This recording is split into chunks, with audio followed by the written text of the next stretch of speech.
नमस्कार. गुरुचरित्र अध्यात्म या माझ्या युट्यूब चॅनलमध्ये मी कल्याणी तुम्हा सर्वांचे मनापासून स्वागत करत आहे. जय जय रघुवीर श्रीराम समर्थ. शुकासारखे पूर्ण वैराग्य ज्याचे, वसिष्ठापरी नाम योगेश्वराचे, कवी वाल्मिका सारिखा मान्य ऐसा, नमस्कार माझा सद्गुरु रामदासा. जय जय रघुवीर समर्थ. श्रीराम समर्थ. आपण आपल्या दासबोधांना आणि समर्थांना वंदन करून आपण आपल्या आजच्या चिंतनाला सुरुवात करूया. बघा, मागील जे आपण 2 समास जे बघितले की जे की आपल्या भीमदशक या दशकातील होते, ते समास बघा आपल्या महंताची म्हणजे असा परमात्मा की त्या असा व्यक्ती की त्या महंताचं जे अंतरंगाची रचना होती, जसं आपण त्याचं सिद्धांत निरूपण बघितलं, बरोबर आहे, आणि चत्वार देव निरूपण, या ज्या 2 समास जे आपण बघितले ते त्याच्या अंतरंगाची रचना, तो आतून कसा आहे, त्या परमात्मा कसा आपल्याला शोधायचा आहे, या सर्व गोष्टींची आपल्याला समर्थांनी जाणीव करून दिली. आणि आता जो आपण समास बघणार आहोत तो म्हणजे शिकवण निरूपण नाम. बघा, आता समर्थ माऊलींनी आपल्याला म्हणजे आपल्या या नरदेहाला शिकवण्याचं काय घेतलेलं आहे, कार्य हाती घेतलेलं आहे, जे की आपण इतकं म्हणजे आज बघा माणूस समाजात प्रगत होत तर चाललेला आहे, पण त्याच्या अंतरंगातील जी रचना आहे किंवा बाह्य प्रकृती म्हणा, ती देखील बदलणं तितकंच गरजेचं आहे. म्हणजे बघा, आता समर्थाने आपल्याला काय केलेलं आहे, तर आपल्याला आता व्यवस्थित घडवायला घेतलेलं आहे.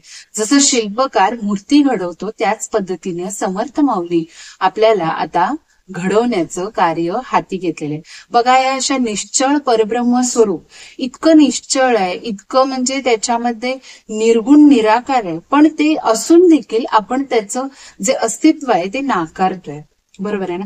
म्हणजे जी गोष्ट आहे सतत आपल्या अवतीभोवती आहे, पण आपण काय झालेलं आहे तर या दृश्य जगाला पूर्णपणे भुललेलं आहे. म्हणजे ज्या गोष्टी आपल्याला दिसतात, ज्यामध्ये आपण वावरतो त्यालाच आपण सत्य मानतो. म्हणून समर्थ माऊलीने काय सांगितले, ज्या गोष्टीने तुम्ही अगदी कवटार म्हणजे अंगाशी बाळगून घेतलेलं आहे किंवा त्याला उराशी बाळगून घेतलेलं आहे, त्या नश्वर आहे, त्या कधी ना कधीतरी या जगातून निघून जाणार आहेत. बघा, आपण अनेक साऱ्या गोष्टी असतो की ज्या कवटाळून बसलेलं असतो, आपलं आपलं माझं माझं असं म्हणत बसलेलं असतो, पण खरं बघायला गेलं तर ते कधीच आपलं नसतं. कारण आपणच मुळात इथं थोडक्यात बघा, भगवंतांनी आपल्याला इथं ह्या पृथ्वी तलावर सोडलेलं आहे. 84 लक्ष योनीतून हा आपल्याला नरदेह मिळालेला आहे, आणि तो इथं आपण काय करतो, एक कॅरेक्टर म्हणजे जसं नाटकामध्ये एक पात्र प्रयोग करत असतो, म्हणजे त्या पद्धतीने आपण ह्या पृथ्वी तलावर एक कॅरेक्टर निभावण्यासाठी आलेलो असतो. जेव्हा आपलं काम पूर्ण होतं किंवा जेव्हा आपला रोल पूर्ण होतो त्यावेळी आपण या पृथ्वी तलावरून सोडून जातो. मग आपणच विचार करायचा आहे की आपण ह्या प्रत्येक गोष्टीमध्ये किती अडकायचं आहे आणि किती अडकायचं नाही. मग समर्थांनी बघा आपल्याला असं सांगितलेलं नाही की जी आता पूर्वीची संत वगैरे होऊन गेली तर नुसतं तुम्हाला काय करायचं आहे, परमार्थ साधायचं नाही. अगदी बघा, स्वामी विवेकानंदांनी पण सांगितलेलं आहे की नुसतं देव देव करत बसणं पण एकदम चुकीचं आहे. आणि जर तुम्ही 24 तासच देव देव देव करत बसला तर तुम्हाला त्यातून काहीच निष्पन्न होणार नाही. त्यामुळे तुम्हाला परमार्थ साधायचा आहे. पण जो काही आपला प्रपंच म्हणजे फक्त संसार किंवा घरदार म्हणा किंवा आई वडील, हे इतकंच प्रपंच म्हणता येत नाही. तर जे काही तुम्ही काम करशील, कोणतंही असू दे, ते अगदी व्यवस्थितपणे सारासार विवेक बुद्धीने पार पाडता आला पाहिजे. यालाच आपण प्रपंच म्हणतो. म्हणजे नुसतं प्रपंचामध्ये संसार असं येत नाही, ही व्याख्या नाहीये त्याची. तर समर्थांनी आपल्याला प्रपंच आणि परमार्थ याचा समन्वय साधून देण्याचा पुरेपूर प्रयत्न या समासातून केलेले. बघा, थोडक्यात त्याचं नावच दिलेलं की शिकवण निरूपण नाम. म्हणजे बघा, तर आपल्याला ह्यातून समर्थांनी शिकवण्याचं काम केलेलं आहे की कसं तुम्हाला बदलायचंय, कशा पद्धतीने तुम्हाला साधना करायची, नामस्मरण कसं करायचंय, हे सगळ्या गोष्टी समर्थांनी त्यावेळी आपल्याला ह्या लिहून ठेवलेल्या. ते कसं आहे तर आपण आता हे जाणून घेऊया. आता समर्थ माऊली, जसं आपण आईला आपल्या माऊली म्हणतो, तसं समर्थ माऊली यांच्यामध्ये देखील एक आईचं हृदय आहे. म्हणजे बघा, थोडक्यात आपल्यासारख्या हे जे सामान्य आपण दीनदुबळे माणूस आहोत, व्यक्ती आहोत, त्या सामान्यांना पूर्णपणे बदलण्याचं जे कार्य आहे ते समर्थ माऊलींनी हातात घेतलेलं. म्हणजे त्यांच्यात एक मातृत्व चाललेलं आहे. बघा, त्यांना काय गरज होती सगळ्यांना एवढं ज्ञान देण्याची, बरोबर आहे ना. जे ते आपापल्या मार्गाने जातच असतात, पण नाही. समर्थांनी आपल्या हाती ते कार्य घेतलेले आणि आपल्यासारख्या नरदेहाला, आपल्याला नरदेह तर प्राप्त झालेला आहे, आपल्याला बुद्धी, मेंदू या सगळ्या गोष्टी प्राप्त झालेल्या आहेत, पण त्याचा उपयोग आपण करून घेत नाही. बघा, ज्यावेळी तुमची पाप आणि पुण्य ज्यावेळी म्हणजे शेवटी ज्यावेळी तुमचं म्हणजे मृत्यू होणार असतो, त्यावेळी या सगळ्यांची काय होते, मोजमाप केलं जातं. आणि त्या पद्धतीने जरी तुम्हाला मृत्यू आला तरी त्यानंतर देखील ते यातना आपल्याला भोगाव्या लागतात. कारण आपल्याकडून बघा, आपण फक्त स्वार्थाचा विचार करत जातो प्रत्येक क्षणी. फक्त बघा, आपल्याला काही ना काहीतरी मिळत राहावं, आपला प्रपंच नेटका व्हावा, इतकंच आपण ध्यानात ठेवतो. म्हणजे आपण ज्या आपल्या म्हणजे गोष्टी असतात की नुसतं प्रपंच न घडता परमार्थ देखील आपल्याकडून घडला पाहिजे. परमार्थ घडतो असं नाहीये की आपल्याकडून परमार्थ घडत नाही, पण तो जेवढ्याच तेवढ्या म्हणजे त्यात देखील आपला स्वार्थ असतो की आपलं घरातील सगळ्या गोष्टी अगदी व्यवस्थित व्हाव्या. असं आपण कधी केलंय काय? परमार्थ आपण केलं म्हणजे काही आपण असू दे, नामस्मरण असू दे, कोणत्याही ग्रंथाचं वाचन असू दे, पण त्यामधून आपण असं ठरवलंय का की ह्यातून मला काही नकोय, फक्त सद्गुरू माऊली माझ्या सतत पाठीशी असू दे, एवढं नुसतं कधी तुम्ही म्हणलाय का? नाही. कोण तर म्हणते की माझ्या मुलांचे लग्न जमू दे, कोण म्हणतं माझ्या मुलांना परीक्षेत मार्क चांगले पडू दे, आमचा संसार सुखाचा होऊ दे. या सर्व गोष्टी आपण मागत राहिलेलो असतो. थोडक्यात आपण या दृश्य जगामध्ये काय झालेलं आहे, पूर्णपणे अडकून राहिलेलं आहे. मग आपल्याला इथून काय समर्थ माऊली सांगतात की आपल्याला या परब्रह्माची प्राप्ती करून घ्यायची, त्याच्याशी पूर्णपणे तथागत व्हायचंय. म्हणजे आपलं जे पुढचं आयुष्य आहे ते पूर्णपणे व्यवस्थितपणे पार पडणार आहे, त्यामध्ये कोणत्याही प्रकारची बाधा येणार नाही. बघा, समर्थ माऊली काय सांगतात की घरावर छप्पर असावं. बरोबर आहे, घरावर छप्पर पण व्यवस्थित असणं गरजेचं आहे.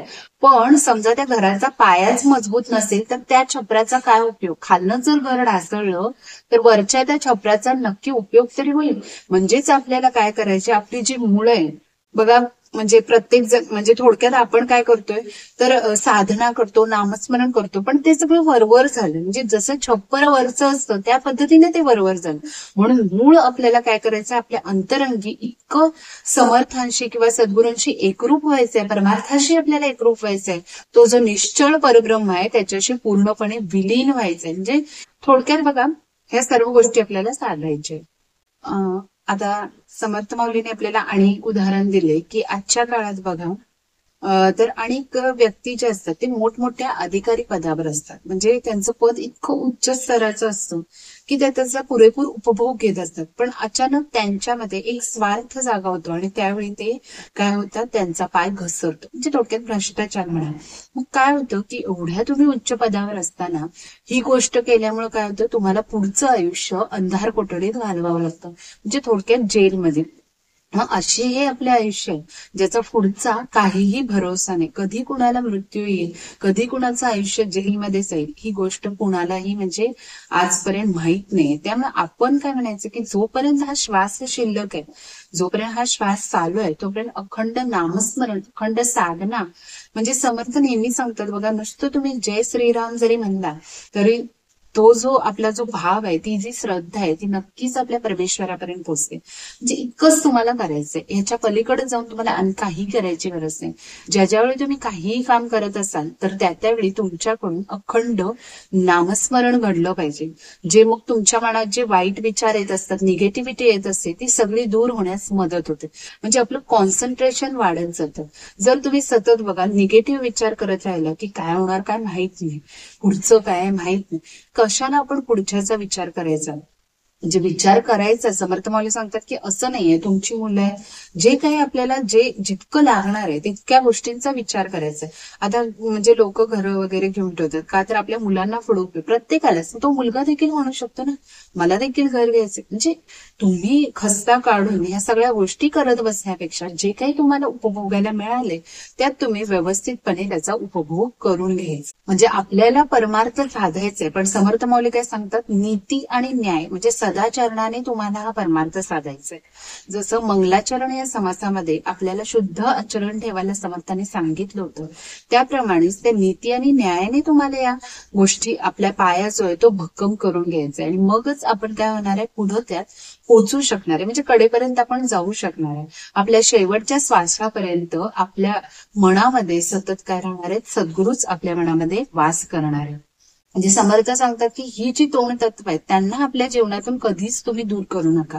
कारण जर तुम्ही ही दूर केलं तर तुम्ही त्या परमार्थापर्यंत कधीच पोहोचू शकत नाही. बघा, नुसतं तुम्ही देव केला पण तुमच्या तोंडामध्ये सतत दुसऱ्यांच्या बद्दल वाईट असेल किंवा सतत तुम्ही दुसऱ्यांना हिणवून दाखवत असाल तर ते साधना केल्याचं किंवा ते नामस्मरण केल्याचा काही उपयोग होणार नाही. म्हणून या गोष्टी समर्थ सांगतात की तुम्हाला नीती आणि न्याय, पण असंही नाही की कोणी काही किती आपल्याला फसवलं.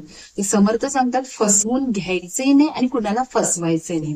म्हणजे नीती आणि न्याय ह्या गोष्टीने तुमचं सदाचरण मार्गी लागलं पाहिजे. जे समर्थ बघा नुसतं तुम्हाला परमार्थ म्हणजे साधायला सांगत नाही, तर प्रपंचातून परमार्थ कसा साधायचा आहे हे समर्थ आपल्याला ज्ञान देतात. तर आपण हा आता सार बघितलेला आहे. थोडक्यात समर्थांना आपल्याला काय सांगायचंय ती गोष्ट आपण आता बघितलेली. तर सुरुवात करूया आपण आजच्या या समासाला. जय जय रघुवीर समर्थ श्रीमद दासबोध दशक 11वा भीम दशक नाम समास 3रा शिकवण निरूपण श्रीराम समर्थ. तर प्रथम आपण 10 ओळी बघूया, कारण हा समास देखील खूप छोटा आहे, 30 ओळींचाच आहे. नक्कीच तुम्ही पूर्ण ऐकण्याचा प्रयत्न करा. म्हणजे समर्थ माऊली इतकं आपल्याला उत्कंठतेने ह्या गोष्टी समजावण्याचा प्रयत्न करत आहे, पण आपण काय करतो ते तितक्याच ऐकतो आणि त्या सोडून देतो, त्याचं आचरण करत नाही किंवा मनामध्ये ते रुजवून ठेवत नाही. त्यामुळे नक्कीच तुम्ही हा पूर्णपणे समास श्रवण करण्याचा प्रयत्न करा आणि तुम्हाला जर हा आवडला तर नक्कीच याची प्रतिक्रिया देखील तुम्ही कळवा. बहुता जन्माचा सेवट नरदेह सापडे अवचट, येथे वर्तावे चोखट नीती न्याय श्रीराम. प्रपंच करावा नेमक पाहावा परमार्थ विवेक, जेने करता उभय लोक संतुष्ट होती श्रीराम. शतवरुषे वय नेमिले त्यात बाळपण नेनता गेले, तारुण्य अवघे वेचले विषयांकडे श्रीराम. वृद्धपणी नाना रोग भोगणे लागे कर्मभोग, आता भगवंताचा योग कोणे वेळी श्रीराम. राजिक देविक उदेग चिंता अन्न वस्त्र देह ममता, नाना प्रसंगे अवचिता जन्म गेला श्रीराम. लोक मरमरो जाती वडिले गेले हे प्रचिती, जाणत जाणत निश्चिती काय मानिले श्रीराम. अघ्न गृहासी लागला आणि सावकास निजेला, तो कैसा म्हणावा भला आत्महत्यारा श्रीराम. पुण्यमार्ग अवघा बुडाला पाप संग्रह उदंड झाला, येम यातनेचा झोला कठीण आहे श्रीराम. तरी आता ऐसे न करावे बहुत विवेके वर्तावे, इक लोक परत्र साधावे दोहीकडे श्रीराम. आळसाचे फळ रोकडे जांभया देऊन निद्रा पडे, सुख मनोन आवडे आळसी लोका श्रीराम. श्रीराम समर्थ. समर्थांनी आपल्याला खूप छान छान ओवी अशा दाखवून दिलेल्या आहेत की ज्यातून आपल्याला नुसतं ओवी जरी वाचल्या तरी आपल्याला त्यातून बराचसा अर्थ, त्याचा जो भावार्थ आहे तो समजून येतो. तर आपण आता चिंतन करूया काय सांगितलंय समर्थाने. समर्थ माऊली आपल्याला सांगतात की अनेक जन्मांच्या शेवटी, म्हणजे बघा 84 लक्ष योनीमधून हा नरदेह प्राप्त होतो, पण बघा ज्यावेळी नरदेह प्राप्त होतो त्यावेळी आपण स्वार्थ साधत असतो, बरोबर आहे ना. म्हणजे जोपर्यंत लहान मूल असतं, एकदम लहान बाळ, ज्यावेळी त्याला कशाचंच ज्ञान नसतं तोपर्यंत ठीक असतं, पण जसजसे तुमच्यामध्ये ती गुणमाया भरत जाते तसं काय होतं, पुढं विस्तीर्ण होऊन काय होतं, सगळीकडे आपल्याला फक्त काय दिसत राहतो, आपण स्वार्थासाठी काय करतो, जगत जातो. असं नाही की आपण फक्त स्वार्थ स्वार्थ करतो, त्यात परमार्थ पण साधतो, पण काय होतं त्यातून आपल्या हातून काही चुका देखील घडतात. म्हणून समर्थ माऊली आपल्याला सांगतात की ज्यावेळी तुम्हाला हा नरदेह प्राप्त होतो, ज्यावेळी तुम्हाला गोष्टी समजायला लागतात, म्हणजे तेवढं तुमची बुद्धी प्रगत होते, त्यावेळी तुम्हाला काय करायचंय, नीती आणि न्यायाने आचरण करून त्या नरदेहाचं सार्थक करायचंय आणि सतत आपल्या अखंड नामस्मरणात प्रभू श्रीरामांची, सद्गुरूंची आपल्या मनामध्ये काय करायचे, जाणीव ठेवायचे. म्हणजे नक्कीच आपल्याला आपला हा जो नरदेह आहे तो सार्थकी राबवण्यास काय होते, मदत होते. पुढं काय सांगितलं बघा, माणसाने प्रपंच हे अगदी नीतिनियमाने म्हणजे त्या टप्प्यात राहूनच करायचंय. म्हणजे असं नाहीये की तुम्ही नीतिनियम नुसतं फक्त परमार्थ साधण्यापुरतं किंवा नरदेह सार्थकी लाभण्यापुरतं करायचंय, तर प्रपंच देखील काय करायचंय, अगदी नीती नियमाने राखूनच करायचंय. आणि मग त्यामुळेच काय होतं, या परलोकात देखील आणि इहलोकात बघा, ज्यावेळी आता समर्थ काय म्हणतात, ज्यावेळी माझं माझं मला मला असं ज्यावेळी म्हणत जातात, त्यावेळी इतकी पापाची गणती वाढत जाते की ज्यावेळी अगदी अंती, ज्यावेळी डोळे मिटायची वेळ होते, त्यावेळी काय होतं, त्या पापाची गणती अगणित होत जाते. म्हणजे इतकी होऊन जाते की ती तुम्ही मोजूही शकत नाही. आणि काय होतं मग, पाप इतकं वाढल्यामुळे काय होतं, त्या जन्मात देखील तुम्हाला, कारण आता म्हणतात जे काही तुम्ही कर्म कराल त्याचं फळ ह्या जन्मातच भोगावं लागतं, पण तसं असून देखील मृत्यूनंतरही आपल्याला त्या यातना भोगावे लागतात. मग जर तुम्ही नीती आणि न्यायानं, सदाचरणाने आचरण जर केला, तर तुम्हाला इहलोकात आणि परलोकात देखील सुख लाभतं. माणसाचं आयुष्य बघा, अंदाजे म्हणजे जास्तीत जास्त, आता एवढं नसतं 100 वर्षाचं, तर समर्थाने त्यावेळेचा अंदाज करून केलेला आहे. पण आता तर लोक 50व्या वर्षी काय 40व्या 30व्या म्हणजे आपल्या व्यवस्थित न वागण्यामुळे कधीही काय होतात, मरू शकतात. त्यामुळं त्यावेळेचे समर्थाने ती गोष्ट केली की अंदाजे जास्तीत जास्त 100 वर्षाचं तरी धरलं, त्यातील निम्मा जो वेळ असतो तो काय होतो, आपला गाढ निद्रेतच निघून जातो, म्हणजे झोपण्यातच निघून जातो. बघा, आपण ज्यावेळी 12 वाजून जातात सकाळच्या 7-8 पर्यंत किंवा आत्ताची म्हणा, तर ते अर्धा वेळ, 24 तासातला जो अर्धा वेळ आहे तो काय होतो, गाढ निद्रेतच, म्हणजे 50% वेळ आपल्या झोपेमध्ये काय होतो, निघून जातो. मग जे काय असतं ते बालपण काय असतं, अज्ञानातच निघून जातं. मग पुढे काय होतं, तुम्ही म्हणजे शिक्षणाच्या मागे लागता, म्हणजे जे काही तुम्हाला शिकायसाठी, म्हणजे घरातली म्हणा, मुलांना शिकायची इच्छा नसते पण घरातली शिकवतात म्हणून ती मुलं पुढे पुढे पुढे शिकत जातात. मुलांना फक्त खेळायचं असतं त्यावेळी. मग शिक्षण होतं, शिक्षण झालं की मी नोकरी, नोकरी झालं की संसार, मग मुलं बाळ, आणि असं करत करत मन तर तुमचं तेच असतं जे की पागडणार असतं लहानपणी जसं असतं. पण ज्यावेळी तुमचं लक्ष त्या आरशाकडे जातं, त्या प्रतिमेकडे जातं, तर तुम्हाला वार्धक्य प्राप्त झालेलं दिसतं, म्हणजे तुमच्या चेहऱ्यावर ते म्हातारपण आलेलं असतं.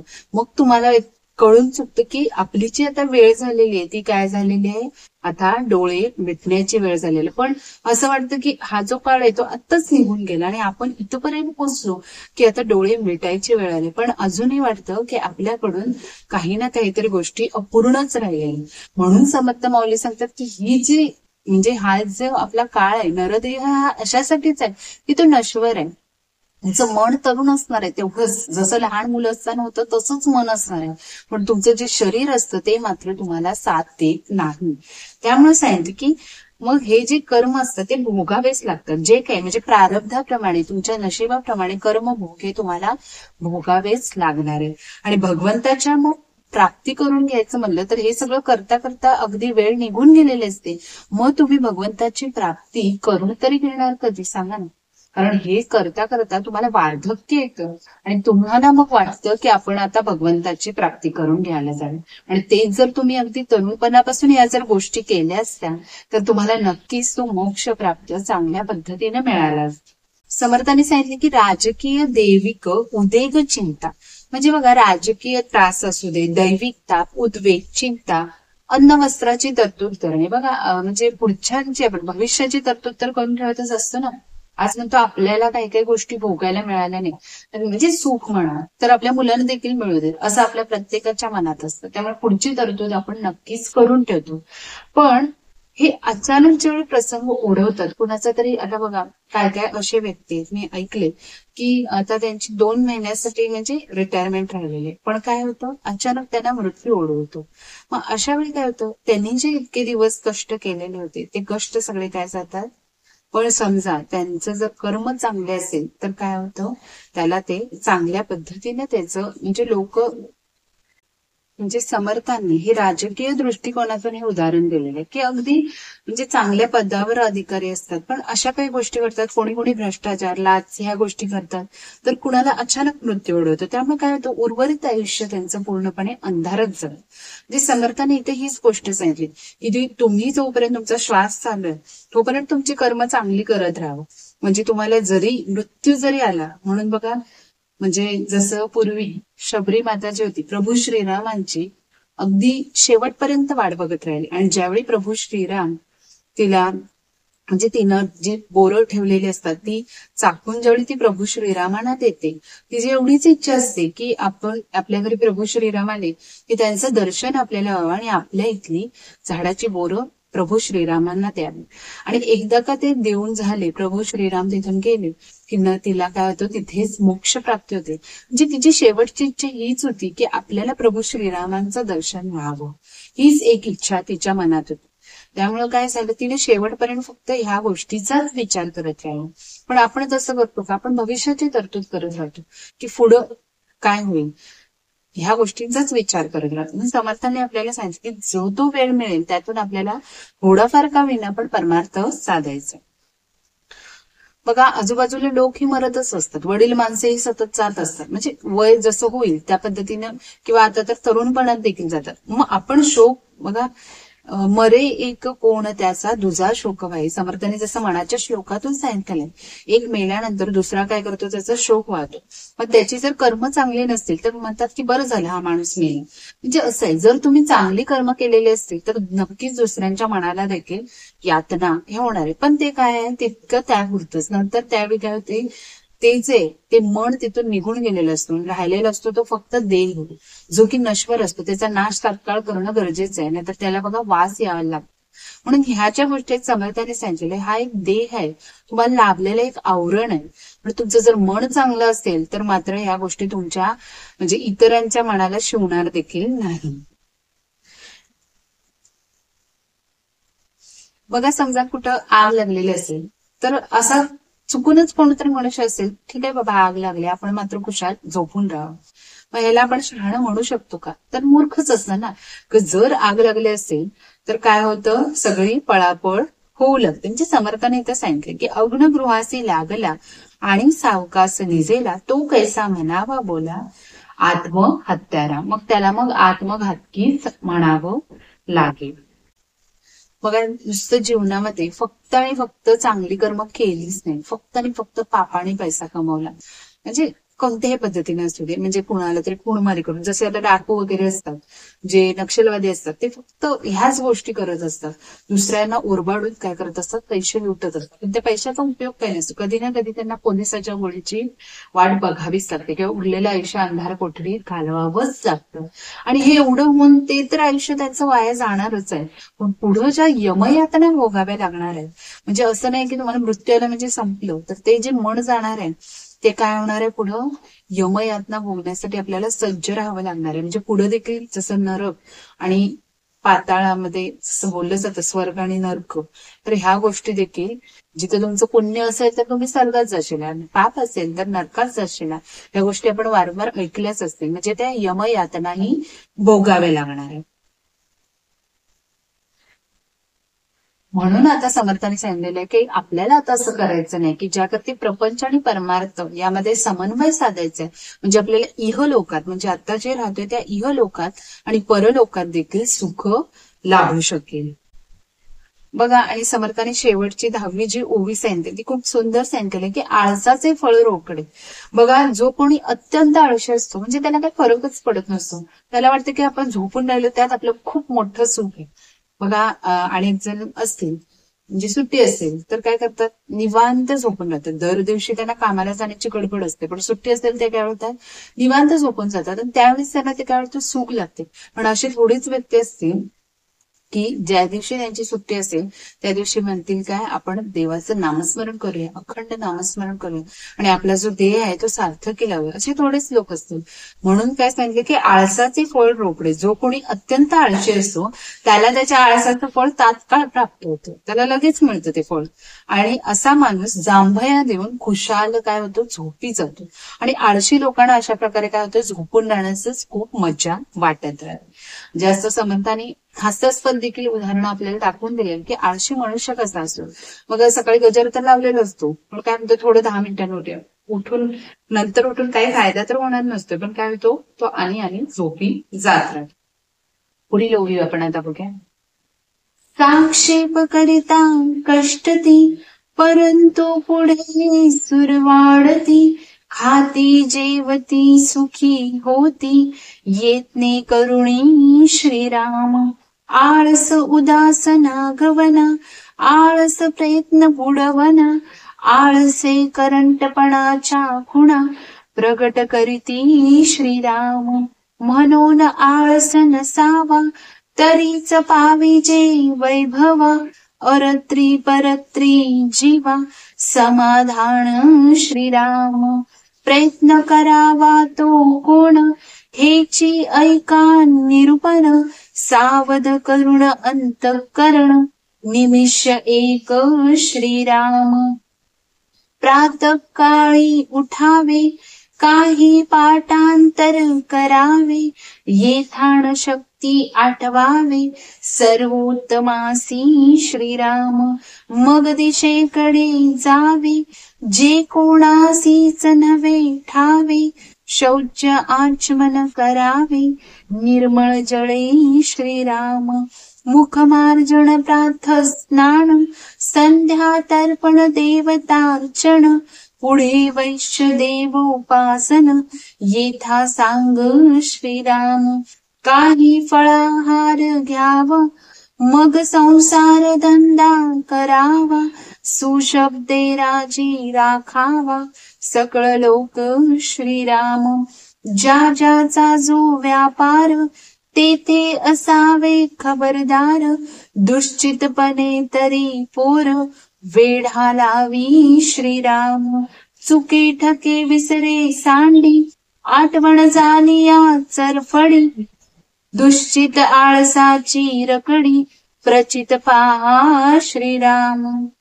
श्रीराम समर्थ. तर बघा, सद्गुरु माऊलीने अजून देखील आळसाच्या म्हणजे आळसपणा कसा आपल्या अंगी भरलेला असतो त्याची देखील थोडीफार अजून उदाहरणं दिलेले. आणि त्यानंतर मग आपल्याला कशा पद्धतीने प्रातःकाळी उठून सगळ्या गोष्टी करायच्या ते देखील आपल्याला समर्थाने अगदी छान पद्धतीने शिकवलेले. म्हणूनच समाजाला शिकवण निरूपण हे नाव दिलं गेलेलं आहे. बघा, आता समर्थ आपल्याला काय सांगतात की आळसाची देखील आणखी कोणती लक्षणं आहे जी की आपण अजिबात त्याचं आचरण करायचं नाही. बघा, समर्थांनी काय सांगितलंय की आपण आता बघितलंच की कशा पद्धतीने आपल्याला आळसामुळे आपल्या आयुष्याचं कसं म्हणजे सोनं होतं की नरक होतं, या गोष्टी समर्थांनी इथं आपल्याला नक्कीच सांगितलेल्या. बघा, समर्थ सांगतात की जे कोणी कष्ट करतात, खूप कष्ट करतात, आज बांधकाम कामगारांचे त्रास होते, लहान मुलं असतात आजूबाजूला, आणि तरी देखील ते जे आई वडील असतात ते अगदी निरागसपणे, भले त्यांचा जास्त मोबदला मिळत नसतो, त्यांचं शिक्षण झालेलं नसतं, काही अडचणी असतात, त्यामुळे त्यांनाही अशी काम करावी लागतात. बघा, कष्टाचं फळ काय असतं, चांगलं असतं असं म्हणतात. पण बघा, जर तुमची योग्य दिशा असेल तरच त्या कष्टाचं सोनं होऊ शकतं. म्हणजे असं म्हटलं जातं की जे कोणी कष्ट करतात त्यांना पुढे सुख मिळते, हे नक्कीच निश्चित आहे. मग आज प्रत्येक मनुष्य सुखी झाला असता, प्रत्येक जण कष्ट तर करतच असतो, पण ज्यांची जी दिशा असते ती मात्र काय नसते, योग्य नसते, त्यामुळे ते तिथंच राहतात, पुढे जातच नाही. बघा, आता ही जी लोक असतात जी की सतत कष्ट करत असतात ती तिथंच राहतात, त्यांना पुढे जायची दिशा मिळत नाही. म्हणून काय म्हणतात, नुसतं कष्टाचे फळ, काय काय कष्ट करणारे पण असे असतात, कष्टाळू हा जसा शब्द आहे, काही काही कष्ट टाळणारे असतात, कष्टाचं सोनं देखील करणारे असतात, किंवा सोयीनुसार आपलं कष्ट करणारे अशी लोक असतात. मग त्या पद्धतीने त्यांना त्यांचं काय फळ मिळत राहतं. मग प्रयत्नपूर्वक जर उद्योग केला व्यवस्थितपणे तर खाऊन पिऊन तरी सुखी राहता येईल, इतकं ते कमवू शकतात. आणि आपलं आयुष्य काय करतात, सुखकर बनवू शकतात. पण आळसामुळे काय होतं, माणसाला कधीही सुख लाभू शकत नाही. कारण जर तुम्हाला काहीतरी काम करायचंय पण आळस तुमचं इतकं आहे की त्या कामाला होऊनच देत नाही, तर नक्कीच तुम्ही अपयशी होणार आहे. त्यामुळे आळसामुळे माणसाला कधीच सुख लागत नाही. कष्टामुळे कधी ना कधीतरी सुख लागेल याची गॅरंटी आहे, पण आळसामुळे तुम्हाला कधीही सुख लागणार नाही. तो उदास होतो, बरोबर आहे. नुसतं झोपून झोपून राहतो. पण काय होतं, त्याला जे पाहिजे ते कधीच तो अचीव करू शकत नाही, ते ध्येय कधीच गाठू शकत नाही. म्हणजे तो सर्व प्रकारे नागवला जातो आणि आळसामुळे प्रयत्नच केला जात नाही. आळस इतका असतो, जांभयाच इतके चालू असतात, काय होतं, तो प्रयत्न तिथंच उंटला जातो. आणि अखेर समर्थ याला शब्द वापरतात की करंटपणाची लक्षणं. समर्थ अगदी रोचकपणे सांगतात की हा जो मनुष्य असतो, ज्याला काहीही कष्ट करण्याची अजिबातच बुद्धी नसते, त्याला ते करंटा म्हणून संबोधतात.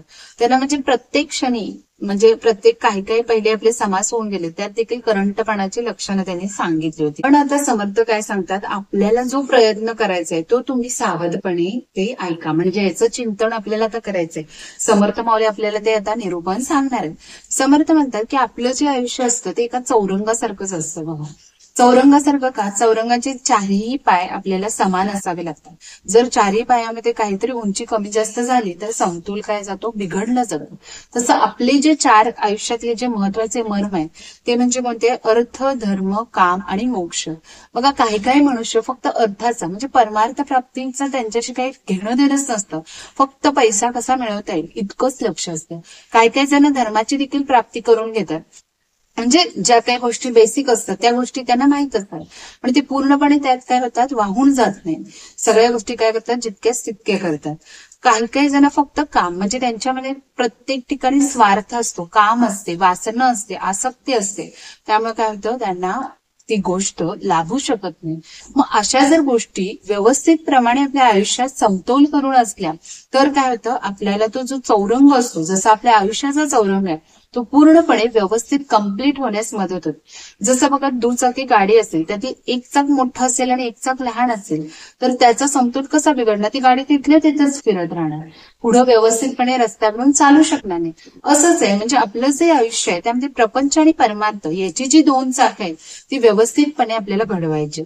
एकाचंही कमी जास्त प्रमाण होऊन चालणार नाही, म्हणजे त्याचा समन्वय आपल्याला नीट साधायचा. आणि याचाच प्रयत्न कसे करायचे ते समर्थांनी आता पुढील ओव्यांमधून स्पष्ट केलेले. आता बघा समर्थांनी सांगितले की रोज प्रातःकाळी उठावे. बघा आता समर्थ काय सांगतात, आपल्याला इथून शिकवण द्यायला चालू होते समर्थांची, की समर्थ सांगतात की आपल्याला प्रातःकाळी उठायचे. बघा पहाटेची वेळ जी असते ती खूप शांत असते, त्यावेळी कशाचीही म्हणजे आपलं जे धकाधकीचं जीवन असतं, जिथं सतत फक्त एकदा का 7 वाजून गेले सकाळची की आपल्या घरात कोण कामाला जाणारे असतात तर त्यांचा डबा करणे, लहान मुलं शाळेत जाणार तर त्यांचा डबा करणे, ह्या सगळ्या गोष्टीमध्ये वेळ काय होतो, तत्काळ निघून जातो. पण जर तुम्ही प्रातःकाळी जर उठला तर ती जी पहाटेची वेळ असते ती खूप शांत असते. समर्थ इथं आपल्याला काय सांगतात, आता आपण जर समजा प्रातःकाळी उठलो तर पहिला आंघोळ वगैरे करणार आणि मग देवाकडे येणार, तर समर्थ सांगतात तसं न करता तुम्ही ज्या क्षणी उठता त्या क्षणी काय करा, तुम्ही नामस्मरण करायला बसा. पुस्तक घेऊ नका, पुस्तक घ्यायला सांगतच नाहीये ते, नामस्मरण करा. म्हणजेच काय, अखंड साधना तुमच्याकडून ती घडू आणि ती इतका वेळ घडू दे. काही काही जण अर्धा तास करतील, कोणी 15 मिनिटं करतील, 1 तास, जसं तुम्हाला आवड लागेल तिथपर्यंत ती नामस्मरण करायचं आहे. मग हे ज्यावेळी तुमच्याकडून घडणार त्यावेळी तुम्हाला सतत काय होणार आहे, मनामध्ये सद्गुरू आपल्या वास करत आहेत असं वाटणार आहे. त्यामुळे नामस्मरण तुमच्याकडनं घडणं तितकंच महत्वाचं आहे. मग नामस्मरण पहिला घडावं म्हणजे काहीतरी पाठांतर करावे, असं समर्थांनी इथं सांगितले. काही पाठांतर करावे, नामस्मरण असू दे, काही गोष्टी आपल्याला श्लोक असतील ते असू दे, काही असू दे, पण आपल्याला ते सकाळी उठल्या उठल्या काय करायचं, सकाळी म्हणजे कुठल्या पहाटेच्या वेळी 4:30 पावणे 5 वाजता या वेळी तुम्हाला ते उठायचंय ब्रह्ममुहूर्त, आणि ही गोष्ट करायची. आणि मग काय करायचं, आपल्याला नित्यनेमाची जी कामं आहेत ती करायची. मग ती देखील समर्थांनी सांगितलं की कशा पद्धतीनं करायची. आणि जसं येथान शक्ती आठवावे सर्वोत्तमासी, म्हणजे आपल्या परमेश्वराशी काय व्हायचे, विलीन होण्याचा प्रयत्न करायचा, अगदी एकमुख व्हायचंय. म्हणजे इतकं आपण, म्हणजे आपलं जे मन आहे ते इतकं एकाग्र करायचंय की आपल्याला बाहेरच्या कुठल्याही गोष्टीचा त्यात परिणाम झालेला दिसता नाही. त्यामुळे इतकं एकार्थाने यथाशक्ती सर्वोत्तमास आठवावे. मग त्यावेळी म्हणजे ज्यावेळी समर्थाने हा दासबोध लिहिला त्यावेळी आता जसे शौचालय तसे नव्हते. त्यामुळे मग काय सांगते समर्थाने, मग दिशेकडे जावे जे कोणाचे नवे टाळे, मग गावाबाहेर लांब कुठेतरी जाऊन शौचास जावे, असं समर्थाने त्यावेळी लिहून ठेवलं. त्यावेळीची गोष्ट समर्थांना आता अभिप्रेत नव्हती की आता काय आहे प्रत्येक घरामध्ये. मग त्यानंतर मग तुम्ही शौचास जावे आणि स्वच्छ पाण्याने हातपाय धुवून आचमन करावे, चूळ वगैरे सगळं भरून घ्यावे आणि मग तोंड धुवून मग प्रातःस्थान करावे. मग तुमचं जे काही ब्रश वगैरे करणं असतं ह्या सगळ्या गोष्टी करून काय करायचंय तुम्हाला, अंघोळ करून घ्यायचे आणि संध्या तर्पण देवतार्चन करून यथासांग वैश्वदेव उपासना करावी. आणि मग काय करायचंय तुम्हाला, मग देवांची जी पूजा असते, ज्या काही तुम्ही गोष्टी करता त्या सगळ्या करून मग उपासना आपल्याला करायची. म्हणजे सुरुवात जी करायची ती नामस्मरणाने करायचे. जो काही तुम्ही श्लोक असेल, काही असू दे, मनाचे 4 श्लोक असतील, 5 श्लोक असतील, किंवा आपलं स्वामी समर्थांचं म्हणा, आपलं तारक मंत्र असेल, काही असू दे, जे काय असेल, किंवा प्रभू श्रीरामांचं रामरक्षा असू दे, काही, किंवा दासबोधामधील मंगलाचरण समास असू. आणि एवढं सगळं जर जमलं नाही, आपल्याला पुस्तक घेऊन बसायचं नाही, पारुष्याला पुन्हा आपल्याला हात लावायला आवडत नाही, मग ज्या गोष्टी आपल्याला पाठ आहेत त्या गोष्टी तरी आपण म्हणू शकतो. म्हणजे नामस्मरण, श्रीराम जरी नुसतं म्हणलं, ओम श्री गुरुदत्तात्रेय श्रीपाद श्री वल्लभाय म्हणलं, जय सद्गुरु म्हणलं, हे देखील खूप जास्त पुरेसे आहे आपल्यासाठी. अखंड आपण जे सामर्थ्य असणार आहे ते आपल्याला पूर्ण दिवसभर याची ऊर्जा मिळेल. आणि समर्थांनी ही गोष्ट त्यावेळी पूर्णपणे बघा व्यवस्थित लिहून ठेवलेली की कशा पद्धतीने तुमचा हा दिवसाचा क्रम असावा. मग तुम्ही गावाबाहेर कुठेतरी शौचात जावं, मग शुद्ध आचमन करून घ्यावं, प्रातः स्नान करून घ्यावं, मग पूजा अर्चा काय ते करावी आणि मग उपासना करायची. आता हे सगळं झाल्यानंतर मग नंतर काहीतरी फलाहार घ्यावा, नाश्ता नाही, पोहे उपीट हे गोष्टी नाही, तर फलाहार घ्यायला सांगितलंय. आणि मग संसारासाठी म्हणजे जो तुमचा काही प्रपंच असेल, त्यासाठी जो काही तुम्ही व्यापार करत असाल, धंदा करत असाल, नोकरी करत असाल, ती गोष्ट तुम्ही करावा. आणि सर्वांशी नेहमी गोड बोलून सर्वांना काय करायचंय, राजी राखायचंय. मग ज्याचा जो काही व्यापार असेल, धंदा असेल, त्यामध्ये बघा कुणाकडून फसून घ्यायचं नाही आणि कुणाला फसवायचं नाही. म्हणजे नीती आणि न्याय ह्या 2 गोष्टी पुन्हा आलेल्या. समर्थांनी इथं तेच सांगितले की ज्याचा जो काही व्यापार धंदा असेल तो अत्यंत दक्षतेने आणि सावधपणे करावा. मग तेथे बेसावधपणा केल्यास एखादा फसवू देखील तुम्हाला म्हणजे फसवू शकतो. कारण तुम्ही मग प्रत्येकाशी जर गोडगोड बोलायला लागला तर म्हणणार काय, हा मूर्ख माणूस आहे, ह्याला आपण कधी काय म्हणजे घोळात आपल्याला घेऊ शकतो. पण असं नाही करायचं. आपल्याला जे काही आपला व्यापार आहे, जे बाकी तुम्ही आचरण तुमचं नीट ठेवा, पण ज्यावेळी तुमची जी व्यापार धंदा येतो, जे काही असतील ते अगदी रोखठोक व्यवहाराने करायचं. तिथं तुमचं जे आचरण असतं ते मध्ये आणायचं नाही. म्हणजे ज्या काही गोष्टी आता बघा घरचं असलं की राहू दे नंतर आम्ही पैसे देतो असं म्हणून घ्यायचं नाही. जे काही आपला व्यवहार आहे तो व्यवहाराच्या ठिकाणी ठेवा, तिथं तुमची पर्सनल लाईफ मध्ये आणायची नाही. मग यात तुम्हाला सावधपणा बाळगायचा आहे. मग जो माणूस चुकतो, फसतो, विसरतो, वस्तू पदार्थ हरवतो, नंतर आठवण झाल्यावर मग त्याची त्रास करून घ्यायला लागतो, मग चरफडतो आणि मग त्याची फजिती होती की नाही आपल्याकडून ही चूक घडायला नको पाहिजे होती. मग दुश्चितपणा आणि आळस यांच्या परिणामामुळे ही अशी प्रचिती येते. समर्थ आपल्याला सांगतात की आपल्यामध्ये जर आळस असेल, आपण एखाद्या कामाचा आळस केला तर ती आपल्याला आपली चरफड होऊ शकते, असं समर्थांनी इथं आपल्याला व्यवस्थितपणे ती शिकवण दिलेली. आता पुढील ओळी बघूया. या कारणे सावधान एकाग्र असावे मन, तरी मग जेविता भोजन गोड वाटे श्रीराम. पुढे भोजन झालियावरी काही वाची चर्चा करी, एकांती जाऊन विवरी नाना ग्रंथ श्रीराम. तरीच प्राणी शहाणा होतो, नाही तरी मूर्खची राहतो. लोक खाती आपण पाहतो, दैन्यवाना श्रीराम. ऐक सदैवपणाचे लक्षण, रिकाम्या जाऊ नेदी एक क्षण.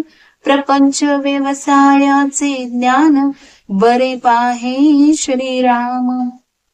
काही मेळवी मग जेवी, गुंतल्या लोकास उगवी. शरीर कारणी लावी, काहीतरी श्रीराम. काही धर्मचर्चा पुराण, हरिकथा निरूपण. वाया जाऊ नेदी क्षण, दोहीकडे श्रीराम. ऐसा जो सर्व सावध, त्यास कैचा असेल खेद. विवेके तुटला संबंध, देह बुद्धीचा श्रीराम. आहे ते तुके देवाचे, ऐसे वर्तने निश्चयाचे. मूळ तुटे उद्वेगाचे, येणे रीती श्रीराम. प्रपंचे पाहिजे सुवर्ण, परमार्थी पंचीकरण. महावाक्याचे विवरण, करिता सुटे श्रीराम. कर्म उपासना आणि ज्ञान, येणे राहे समाधान. परमार्थाचे जे साधन, तेची ऐकत जावे श्रीराम. आता बघूया आपल्याला समर्थ काय समजावण्याचा प्रयत्न करतात.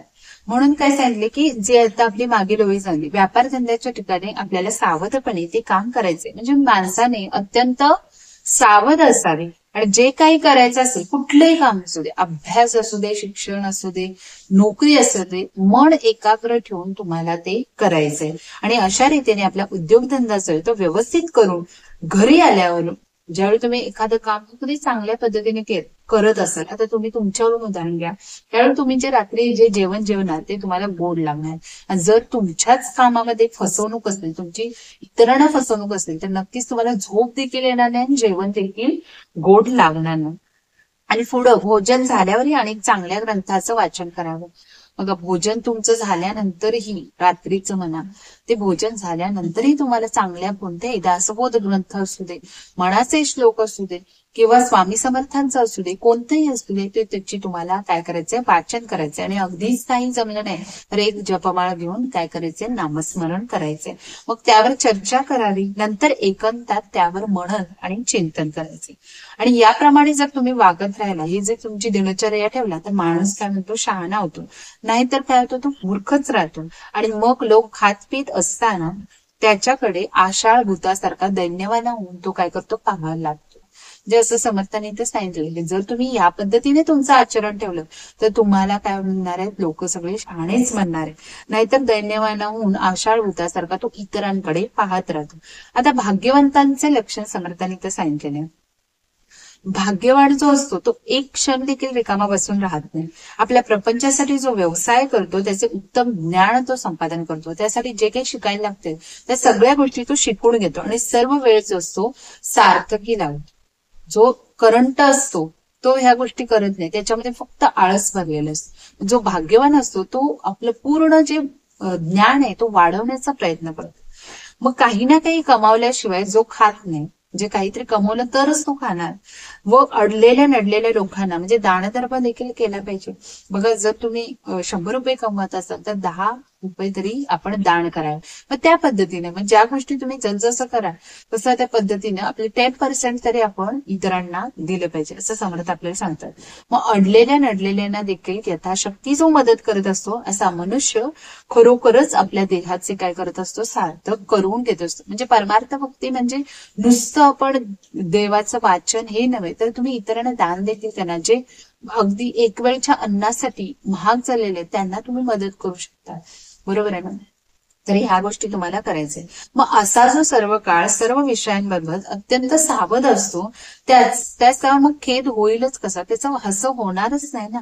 मग सारासार विचाराने तो देह बुद्धीचा जो संबंध असतो तो काय करतो, पूर्णपणे तोडून टाकतो. म्हणजे तो त्या चक्रात अडकायचं बघत नाही. जे काय आपलं काम आहे तो व्यवस्थितपणे पार पाडण्याचा प्रयत्न करतो. मग जे काही आहे ते काय, आता बघा आपण म्हणायचंय काय, जसं आपल्याला सद्गुरु माऊली सांगतात की जे काही आहे ते, हे जे शरीर जरी दिलेले आहे ते भगवंतांना दिलेले.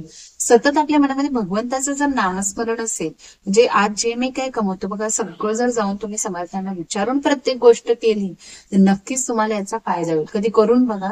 आज तुम्हाला कोणते अगदी छोट्यातलं छोटं, अगदी जेवणातलं देखील असेल ते देखील तुम्ही विचारून काय बघा, तुम्हाला त्याचं उत्तर नक्कीच मिळेल. त्यामुळं जे काही आहे ते काय देवाचं आहे, भगवंताचं आहे असा त्याच्या बुद्धीचा मग काय झालेला असतो, ठाम निश्चय झालेला असतो. त्यामुळे तो ह्या देहामध्ये अडकलाच जात नाही आणि त्याच अनुसरूनच तो वागत असतो. मग या उद्वेगाचे जे मूळ कारण असतं ते काय होतं, नाहीसे होतं. मग प्रपंच उत्तम प्रकारे होण्यासाठी सुवर्णाची, बघा प्रपंच होण्यासाठी अर्थातच पैशाची थोडी आवश्यकता असतेच, कारण बेसिक गोष्टी पुरवण्यासाठी आपल्याला थोडंफार का होईना पैसेही लागतात. नाहीतर आपण मग जसे इतर आपल्याला म्हणजे एक वेळच्या जेवणासाठी महाग झालेलं असेल तसे गोष्ट होऊ शकते. त्यामुळे आपल्याला बेसिक ज्या गोष्टी काम करावे लागणार त्या कराव्याच लागतात. मग तर परमार्थासाठी पंचीकरण जाणून घेणे खूप आवश्यक असते. समर्थाने ते सांगितले पंचीकरण जाणून घेणे काय असतं, आवश्यक असते. आणि त्यात तत्वमासी म्हणजे इत्यादी महावाक्यांचे मनन निधी ध्यासन म्हणजेच विवरण केले असता मोक्ष प्राप्त होतो. मग तुम्ही अगदी पणाला लावून सगळ्या गोष्टी ज्यावेळी करता, अगदी परमार्थ साधण्याचा म्हणजे प्रयत्न करता, त्यावेळी तुम्हाला मोक्ष प्राप्ती ही नक्कीच मिळते.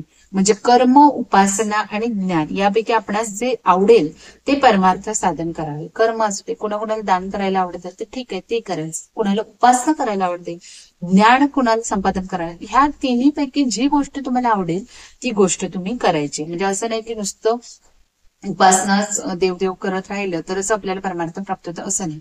तर ह्या गोष्टी जरी केल्या मग तुम्हाला देहाची आसक्ती कमी होते आणि तुमचं जे लक्ष्य किंवा ध्येय आहे ते कुठं जातं, परमार्थापर्यंत जाऊन पोहोचतं आणि मग शाश्वत समाधान काय होतं आपल्याला प्राप्त होतं. म्हणजे बघा जसं एखादा मनुष्य विचारतो की आपल्याला जसं भगवद्गीतेचं सार काय, तर त्यावेळी समर्थ माऊली उत्तर काय देतात की जे तुमचं जे मुखपृष्ठ आहे, भगवद्गीतेचे जे मुखपृष्ठ आहे ते तुम्हाला विसरायचं नाही. मुखपृष्ठ काय, तर अर्जुनाने आपल्या रथाचे संपूर्ण जे दोर आहेत ते प्रभू श्री कृष्णांकडे दिलेले, बरोबर आहे. म्हणजे आपल्या जीवनाचे जे सर्व जे काही दोर आहेत ते आपल्याला कुठे द्यायचे आहेत, भगवंताकडे द्यायचे. म्हणजे तुम्ही जे कराल ते पूर्वदशा, तुमच्याप्रमाणेच हे आयुष्य घडत आहे. आपल्याला जो देह प्राप्त झालेला तो भगवंतामुळेच प्राप्त झालेला आहे, नाहीतर आपण कुठल्या तरी प्राण्याच्या जन्माला गेलो असतो, बरोबर आहे ना. त्यामुळे जे काय आहे ते तुमचं आहे, तुम्ही जसं सांगाल त्या पद्धतीनेच घडणार आहे.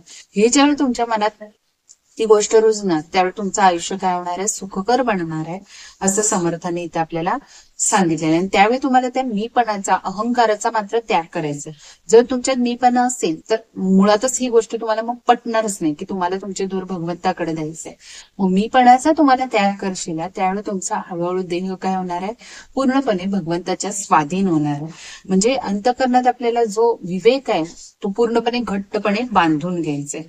मग ह्यात म्हणजे बघा समर्थ काय सांगतात की समजा बघा आपण जर पैसे थोडेफार जरी आपले, इफ वी लॉस्ट मनी म्हणजे आपण जर पैसे थोडेफार घालवले तर त्यात आपलं थोडंफार नुकसान होऊ शकतं.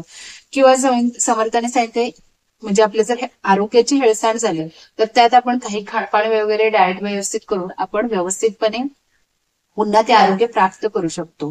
पण if you lost your time म्हणजे जर तुम्ही तुमचा वेळ वाया घालवला, जो की आज आपण कशातही वाया घालवत असतो, तो जर वेळ वाया घालवला तर ती वेळ मात्र पुन्हा परत कधीच येणार नाही. बाकी तुम्हाला प्रत्येक गोष्टी असतील त्या परत मिळून जातील, पण वेळ मात्र पुन्हा मिळणार नाही. इति श्री दासबोधे गुरुशिष्य संवादे शिकवण निरूपण नाम समास तिसरा समाप्त. जय जय रघुवीर समर्थ. श्रीराम समर्थ. अवधूत चिंतन श्री गुरुदेव दत्त.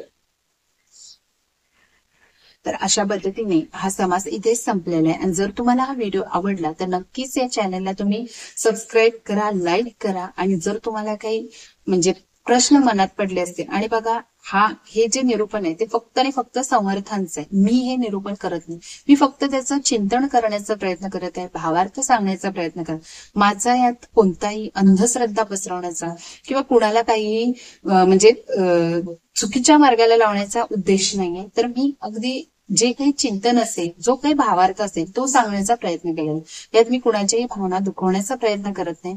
आणि समर्थांनी लिहून ठेवलेले आहे, सद्गुरूंनी लिहून ठेवलेले आहे, ते फक्त सांगण्याचा प्रयत्न करते. बघा आपल्याला ओवी असताना प्रत्येक गोष्ट तेवढी समजून येत नाही, त्यामुळे मी देखील तो अभ्यास केलेला आहे आणि मग तुमच्या पुढे तो मांडते. आणि जर काही माझ्याकडून चूक होत असेल तर नक्कीच तुम्ही क्षमा करावी आणि मला सांगावं देखील माझ्याकडून काही चूक झाली तर. आणि जर तुम्हाला व्हिडिओ आवडला तर नक्कीच मात्र सबस्क्राईब करा. तुम्हाला मग पुढे जे काही व्हिडिओज असतील ते मग मिळत राहतील.